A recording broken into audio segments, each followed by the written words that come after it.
첫 번째 주식 배당이라는 거래는 이제 세법상 태도 의제 배당이에요.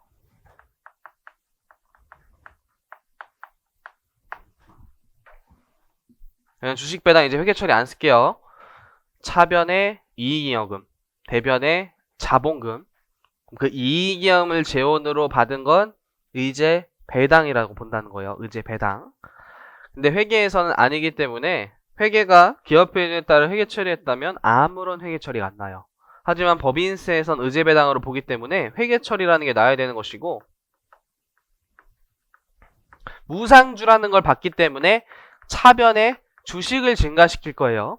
의제 배당 이제 받으면. 그리고 대변에 의제 배당 입금 항목이에요.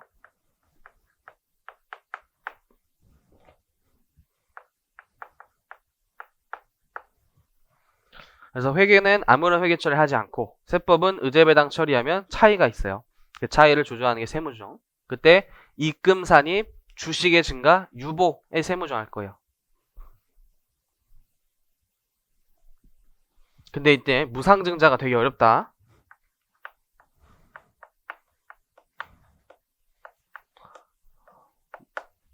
무상증자는 차변의 자본잉여금을 자본금에 전입시키는 행위라 그랬어요. 자본잉여금을 자본금에 전입시키는 행위. 이거를 세법에서 의제배당으로 볼 수도 있고 안 볼 수도 있기 때문에 이거 정리를 잘 하셔야 돼요. 첫 번째 일단 가정은 이게 자본잉여금인데, 자본잉여금이 세법상 과세가 되지 않았다면, 과세가 되지 않은 재원으로 무상증자를 실시했다면 그거 의제배당이 아닌데, 다시 한번 여기서 예외가 또 나와져요. 예외가 많이 등장해서 처음에 되게 어렵다. 원칙과 예외가 존재하는데, 일단 원칙부터 보시면 의제배당이 아니다.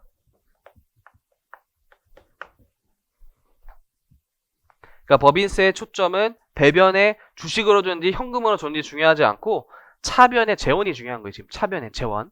차변의 이익잉여금의 재원으로 빠지면 주식 배당, 현금 배당도 이익잉여금 재원으로 하죠. 그래서 의제 배당.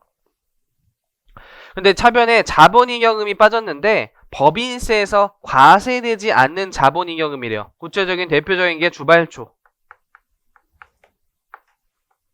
주식 발행 초과금은 입금 불산이 항목이죠. 그럼 법인세에서 입금 불산이 항목을 재원으로 자본금에 전입시킨 이 무상증자는 법인주주 입장에서 의제배당이 아니에요. 입금 불상 항목이니까. 요 법인세 의제배당의 다 취지는 과세된 재원으로 분배받았을 때 의제배당인 거예요. 그래서 주발초 같은 재원을 전입시켜서 주식 등을 무상주를 받았다면 법인세에서 의제배당이 아니지만 예외사항이 있다. 그거 좀 이따 배우고 예외는.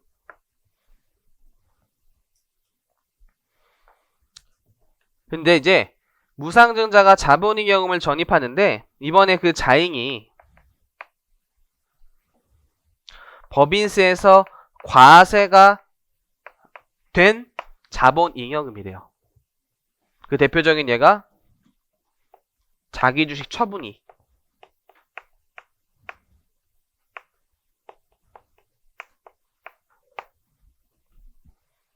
자처액이 대표적인 입금 항목이죠. 입금 항목. 근데 회계는 자본잉여금이에요. 근데 회계에서는 자본잉여금을 자본금 전입시킨 것이지만 법인세법에선 자처액이 입금이기 때문에 결국 이익잉여금을 전입시킨 것과 다름없다예요. 법인세에선 이익잉여금을 전입시킨 것과 다름없고 이익잉여금의 전입은 의제배당으로 보겠다는 거예요. 의제배당으로 보겠다. 그래서 이 과세됐다, 과세되지 않았다를 다시 한번 임팩트하게 표현하면 얘는 입금 불산이 항목을 의미하는 것이고,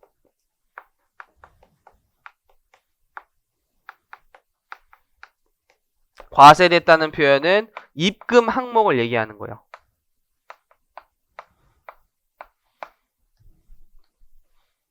그래서 앞에서 입금 항목, 입금 불산이 구분이 중요하다고 했던 게 의제배당이랑 연결된다 그랬죠.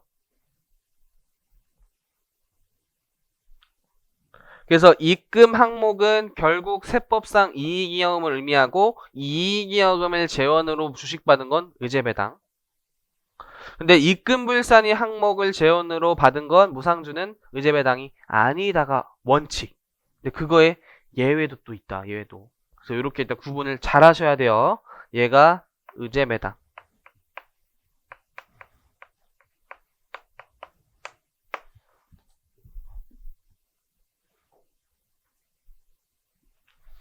그래서 지금 의제배당이 되는 케이스를 잘 보시면 첫 번째는 주식배당이다. 무조건 의제배당이요. 주식배당은 이익이익을 재원으로 하죠. 무조건. 주식배당이라는 무조건 이익이익을 재원으로 해요. 따라서 세법상 무조건 의제배당. 따질 필요 없다. 근데 무상증자라는 거래가 발생했으면 의제배당일 수도 있고 아닐 수도 있다요. 그래서 일 수도 있는 거 보시면 원칙적으로 법인세법으로 이익이익 항목을 재원으로 한 무상증자는 의제배당에 해당한다. 그러나 법인세법상 입금불산이 항목을 재원으로 자본증자, 무상증자한 것은 의제배당이 아니지만 예외라는 게 좀 있구나요. 예외라는 게 좀 있구나. 예외적으로 입금불산이 항목을 재원으로 했더라도 의제배당으로 본 예외라는 게 있구나. 이렇게 일단 정리 잘 하셔야 돼요. 근데 이제 조금 자본을 잘 아시는 분들은 근데 이익이익금도 사실은 수익에서 비용 뺀 거, 즉 입금에서 송금 뺀 거잖아요. 그럼 거기 입금불산 항목도 숨어 있지 않나요? 그럼 거기서도 또 반환해야 되는 거 아니에요? 라고 할 수 있는데 맞아요, 사실은. 근데 반환하기가 너무 어렵다는 거예요. 너무 항목이 많아서 이 이익이익금에 입금불산 항목도 막 들어가 있지만 다 무시하고 무조건 입금처럼 간주하는 거예요. 그래서 주식배당은 무조건 의제배당. 근데 자본이익금 항목은 이 구분이 많이 없어서 찾기가 쉬워요. 이게 주발촌지, 자처익인지, 감자차익인지, 자기주식 소각인지 분명하게 확인이 가능하기 때문에 입금불산이 항목을 받았을 땐 의제배당 아니고 입금 항목을 재원으로 받았을 땐 의제배당이다. 이렇게 구체적으로 딱 정해둔 것이다.